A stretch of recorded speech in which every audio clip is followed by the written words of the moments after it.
6 p.m.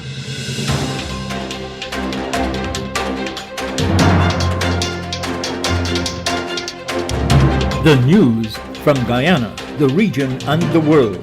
Compiled in the News Talk Radio Newsroom and powered by DemeraraWaves.com.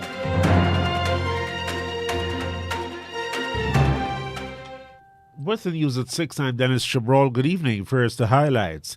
The Shadow Attorney General Royce L. Ford has represented the opposition leader in talks with the Commonwealth Secretary General.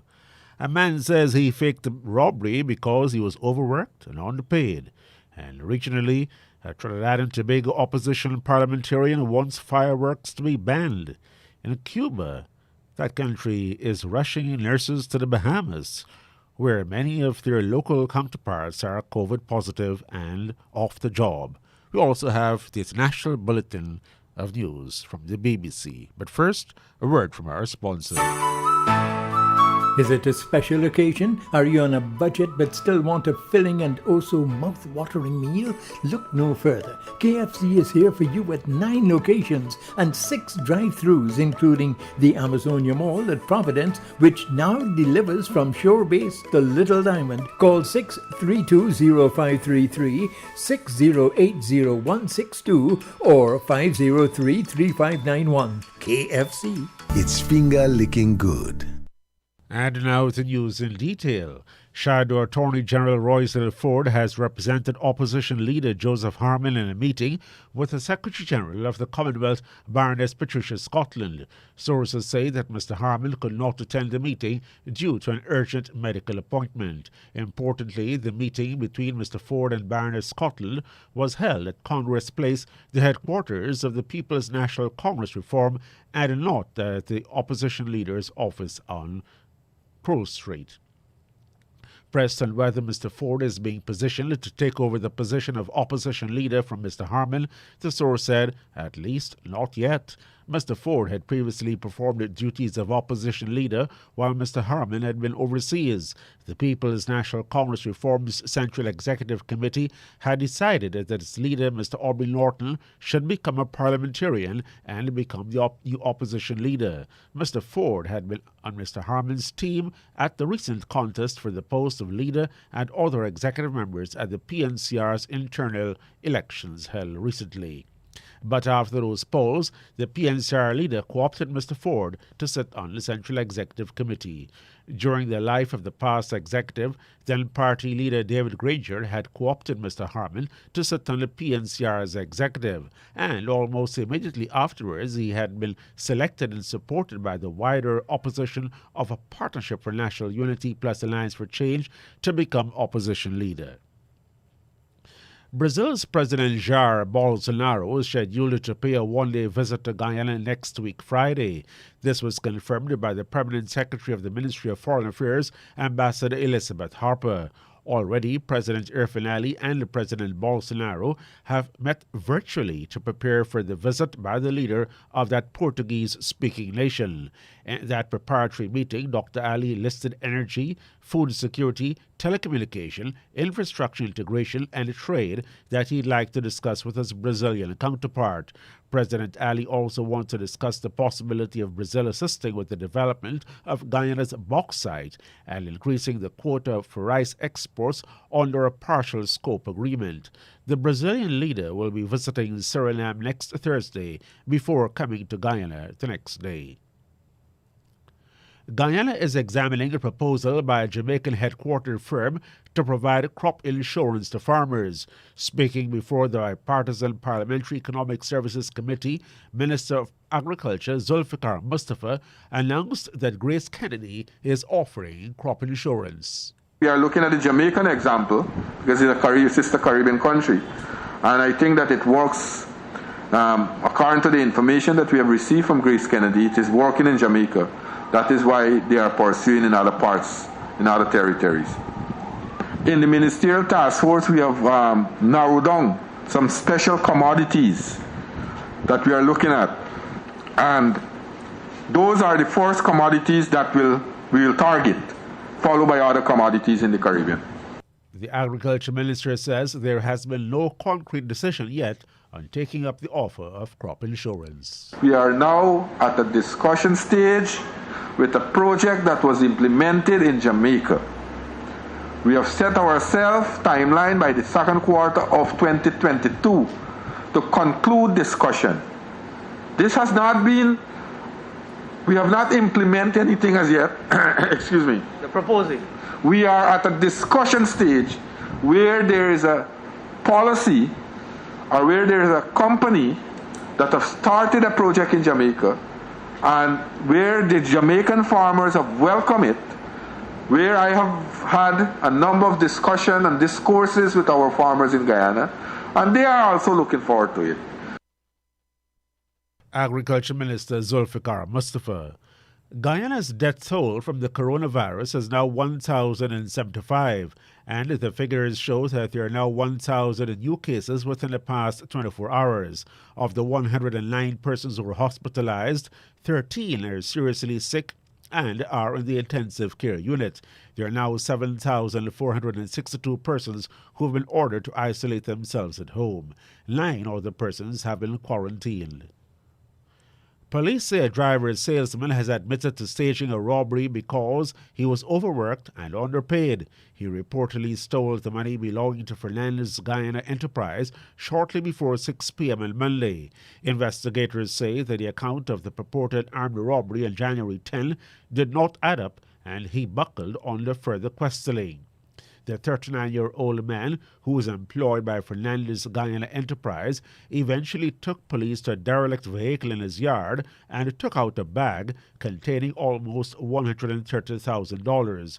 The money has since been lodged by serial number and it will be used as evidence. He has been arrested. The driver's salesman had originally alleged that 2 males on a white and gold Honda XR motorcycle without a registration number had robbed him at gunpoint. Turning to news now from the Caribbean, Trinidad and Tobago's opposition parliamentarian Dinesh Rambali says the importation of fireworks should be banned. The government has moved to amend the legislation governing fireworks in the wake of a devastating fire. We get more in this report from TTT News Online. The proposed Fireworks Amendment Bill 2021 is far removed from what the public wants. This, according to Member of Parliament for Chaguanas West, Dinesh Rambali, as he discussed the bill on Wednesday's Now Morning show. It is not a document which codifies any movement from what the existing law is to take it in the direction of where people are clamoring that they want it to be. He noted that the only difference in the proposed bill lies in a regulation for where you can use fireworks and the introduction of a new time regime limit for its use. What I think everybody's clamoring for as a solution is that you have to look at it as the banning of fireworks needs to be done at the source. So the best solution, and from what we are gleaning, it would be to stop the importation of fireworks unless you have appropriately issued permits, and the chain of custody of those permits would basically, it should require permits at all stages. Mr. Rambali said proper implementation, policing and enforcement must be prioritized to ensure effectiveness. That report from TTT News Online. As St. Lucia continues to experience the impact of COVID-19, the Office of St. Lucia's Director of Public Prosecutions has not prosecuted a single murder case since January 2020. The Director of Public Prosecutions, Desrian Green, says there are over 90 persons awaiting trial for the offense of murder, while they continue to struggle with the difficulty of finding appropriate housing for other courts. His remarks came in an address Tuesday during the virtual launch of the 2022 law year. Mr. Green explained that COVID-19 pandemic restrictions constrain jury trials. He disclosed that none of the courtrooms could accommodate the number of jurors required to try murder offenses while observing physical distancing measures. St. Lucia is experiencing the pileup of murder cases against the backdrop of a record number of homicides in 2021. And he explained that it was a matter of great concern that the remand population at the Bordelais Correctional Facility significantly surpasses its penal population. According to the DPP, the correctional facility currently has 327 individuals on remand compared to 127 in its penal population. Cuba is sending healthcare workers to the Bahamas to help that CARICOM member state grapple with a shortage of nurses. This is according to the Bahamas' Health Minister, Dr. Michael Darville. Details from our News Bahamas. According to Darville, the 50 nurses recruited from Cuba are expected to arrive in the country this week. It comes at a time when over 150 healthcare workers are in either quarantine or isolation.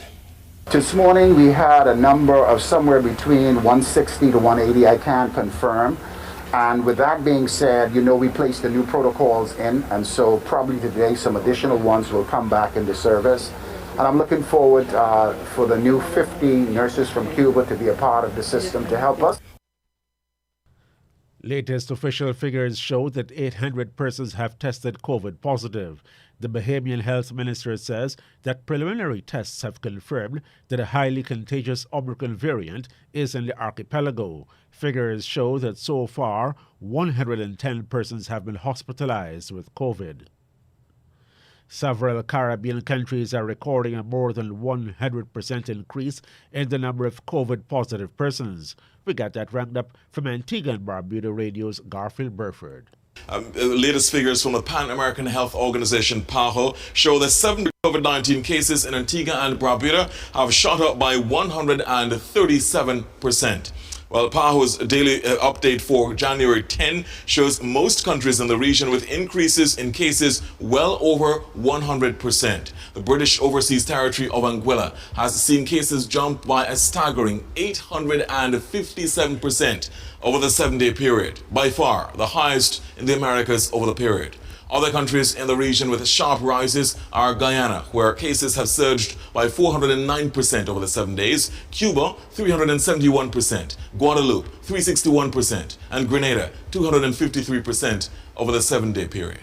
Garfield Burford from Antigua Broadcasting Service. In Belize, a commission of inquiry into the sale of government assets by the previous government is not entirely surprising. The 46-page report on the sale of government assets between October 2019 and November 2022 has been made public. Among those who had testified before the commission of inquiry had been former Prime Minister Dean Barrow and 3 former ministers between February and August last year. Details from Sabrina Daly of News 5 Live. The Commissioner Chair, Senior Counsel Andrew Marshallek, told News 5 that the Commission found that none of the sales that took place under the previous administration were in compliance with the law. He explained that this was the case because the Ministry of Finance had adopted an informal procedure to sell off the assets.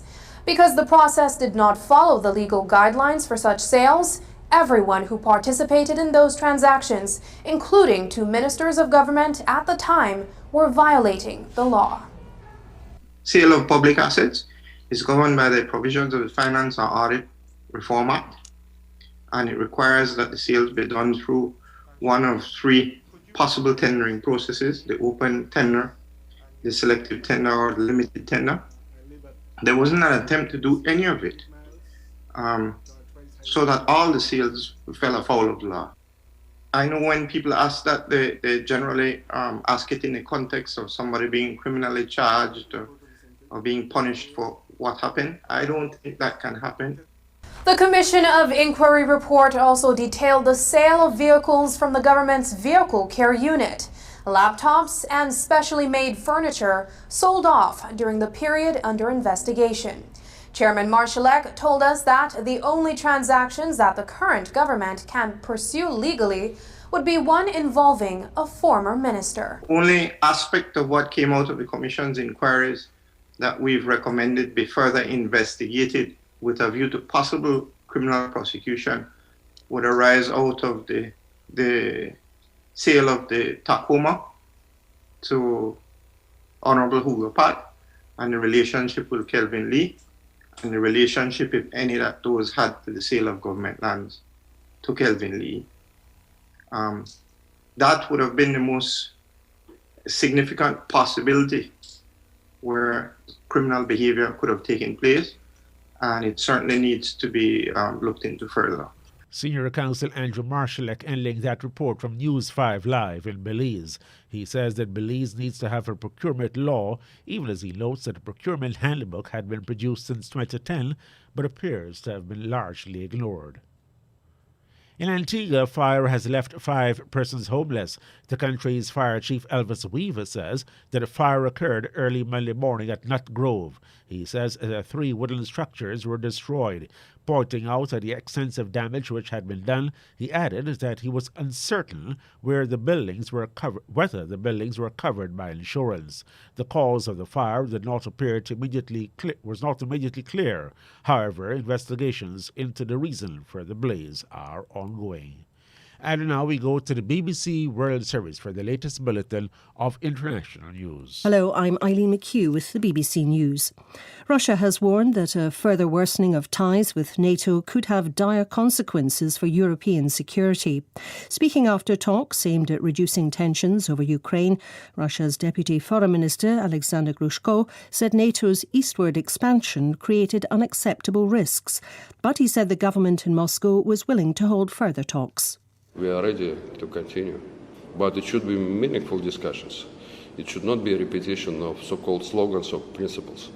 We have to have a shared common goal.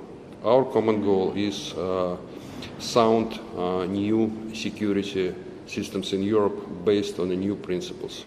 The head of NATO, Jens Stoltenberg, said the alliance would not give in to Moscow's demands, including blocking Ukrainian membership. He said there was still a real danger of armed conflict in Europe.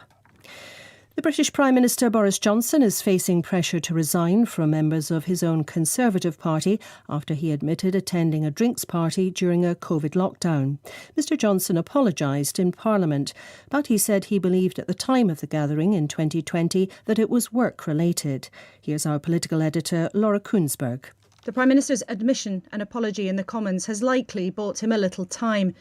A pause until the official inquiry into what parties did or didn't take place in Downing Street is published in perhaps a week or so. But for many on his own side, Boris Johnson has already lost the benefit of the doubt. Growing numbers of his own MPs want him out, discussing frantically how and when his exit could take place. One minister told me it's over. Queen Elizabeth's son, Prince Andrew, faces a civil trial in the United States over allegations of sexual assault after a New York judge rejected an attempt to have the case dismissed. His accuser, Virginia Giuffre, has said that she was trafficked by the late convicted sex offender Jeffrey Epstein and that Prince Andrew abused her when she was 17. He has strenuously denied the allegations. Neda Taufik reports from New York. This is a major victory for Virginia Giuffre. In a statement, her lawyer, David Boies, said she is pleased that the evidence will now be taken and looks forward to a judicial determination of the merits of her claims. The Duke of York has always denied all of the allegations against him, but time is now running out to make crucial legal decisions. Chances to appeal are remote. He can try to settle, ignore the case and face a judgment in his absence, or fight the case. A trial in the United States of a member of the royal family would inevitably create a media frenzy. Inflation in the United States has risen to its highest level in nearly 4 decades. The Consumer Price Index jumped 7% compared with last year. The Omicron coronavirus variant is adding to price pressures by causing labour shortages. BBC News. The World Health Organization says that despite repeated requests to the Ethiopian government, it still has no access to Tigray. 14 months of war have created a humanitarian crisis there. A senior WHO official said he'd received letters from doctors who had run out of basic treatments for illnesses. The Israeli authorities say they've broken up an Iranian spy ring. The Domestic Security Agency has arrested 5 Israelis, 4 of them women of Iranian descent. They were allegedly recruited on Facebook by a handler who paid them thousands of dollars to take photos of US embassy buildings in Tel Aviv and Jerusalem. Lawyers for the women say they didn't know the man was an Iranian operative. Egyptian prosecutors have again extended the pre-trial detention of 3 Al Jazeera journalists, despite reports that one is suffering from serious health problems. Hisham Abdelaziz has been detained for 2.5 years. He's been accused of joining a terrorist group. Al Jazeera resumed operations in Egypt last year after it was shut down by the government in 2013. At the Africa Cup of Nations football tournament, a game between Mali and Tunisia ended in chaos and farce when the referee inexplicably twice ended the match before the 90 minutes were up. Mali were declared the winners. Will Ross has the story. Not a good day for the Tunisian football team, but surely an even worse one for the Zambian referee, Gianni Sikazwe. With Mali 1-0 up, but under pressure after having a player sent off, he inexplicably signalled the end of the game 5 minutes early. Then play continued, but the final whistle was still blown before the 90 minutes were up. A while later, tournament organisers ordered the match to be played to a conclusion, but by that time some of the Tunisians were already taking an ice bath, and when the side didn't return to the pitch, Mali were declared the winners. The Zambian referee might need a new watch. Will Ross reporting. BBC News. And that's the news to the moment. On the go and need to grab a quick bite, but tired of the same dreary food? Well, KFC is here to brighten your day with a delicious, mouth-watering meal with their 9 convenient locations: Movie Town, Vlissingen Road, Mandela Avenue, Regent Street, Stabroek, Hinks Street, Wiedenhoek, Parika and the Amazonia Mall, now open from 9 a.m. to 10:30 p.m. And they're there to welcome you every day. KFC. It's finger licking good. And now, to end the news, a recap of the highlights. The Shadow Attorney General Roysel Ford has represented the opposition leader in talks with the Commonwealth Secretary General. A man says he faked a robbery because he was overworked and underpaid. Regionally, a Trinidad and Tobago opposition parliamentarian wants fireworks banned. And Cuba is rushing nurses to the Bahamas, where many of their local counterparts are COVID positive and off the job. The news came to you with the compliments of Kentucky Fried Chicken, KFC.